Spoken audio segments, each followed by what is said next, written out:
What's the matter? Well, I shall try to be brief.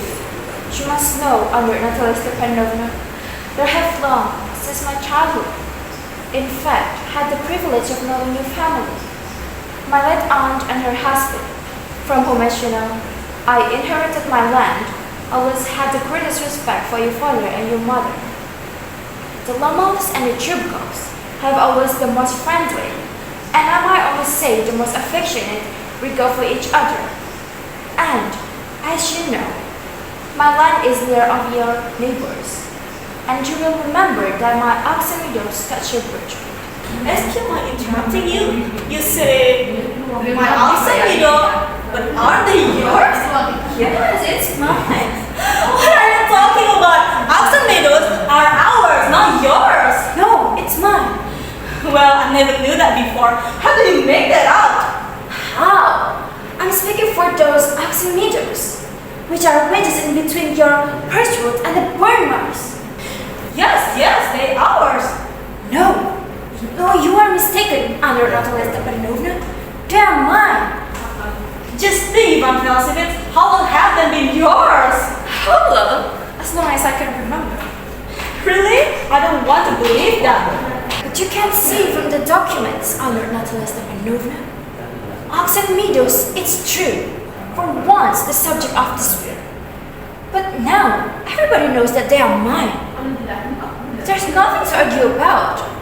You see, my aunt's grandmother gave the free use of these meadows in perpetuity to the peasant of your father's grandfathers, in return for which they were to make bricks for her. The peasants belonged to your father's grandfather and the free use of the meadow for 40 years, and had got it into the habit of regarding them as their own. When it happened that no, it isn't all like that. Both grandfather and great-grandfather recognized that their land extended to burn marsh, which means that oxen meadows were ours. I don't see what there is to argue, but it's simply silly. I will show you the document, Natalia Stepanovna. No, you are simply joking or making fun of me? What a surprise! We've had the land for nearly 300 years, and then we're suddenly told that it isn't ours? Even Felicevich, I can hardly believe my own ears. These meadows are worth much to me. They only come to 5 bastions, and are worth perhaps 300 rubles. But I can stand unfairness. Say what you will, but I can't stand unfairness. Hear me out. I implore you. The peasant of your father's grandfather, as I have already had the honor of explaining to you, used to bake bricks for my aunt's grandmother. Now, my aunt's grandmother, wishing to make them a pleasant. I can make head or tail of all this about aunts and grandfathers and grandmothers. The meadows are ours. That's all. No, it's mine. Ours! You can go on profiting for 2 days on end. You can go on put on 15 dress jacket, but I tell you, they're ours. I don't want anything of yours, and I don't want to give up anything of mine. So there. Natalia Ivanovna, I don't like the meadows, but I'm acting on the principles. If you like, I will give you a present of them.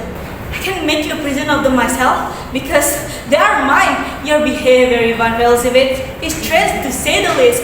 Up to this, we have always true of you as a good neighbor, a friend. Last year, we lent our threshing machine, although on the account we had to put off our own threshing till November. But you behaved to us if we were gypsies, giving me my own land indeed. No, really, that's not at all neighborly. In my opinion, it's even impudent if you want to know. Then, you make me out that I'm a land grabber? Oh, madam, never in my life have I grabbed anybody else's land, and I shan't allow anybody to accuse me of having done so.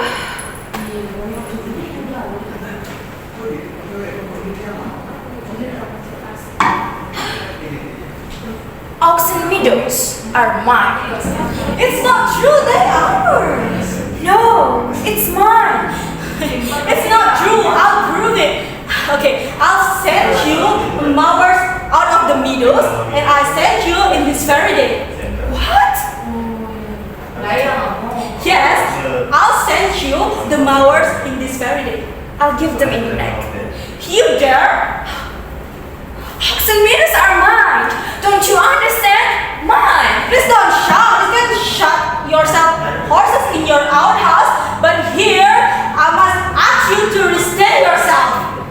If it wasn't, madam, for this awful, excruciating constipation, if my whole inside wasn't absent, I'd talk to you in a different way. Oaks and meadows are mine. Ow!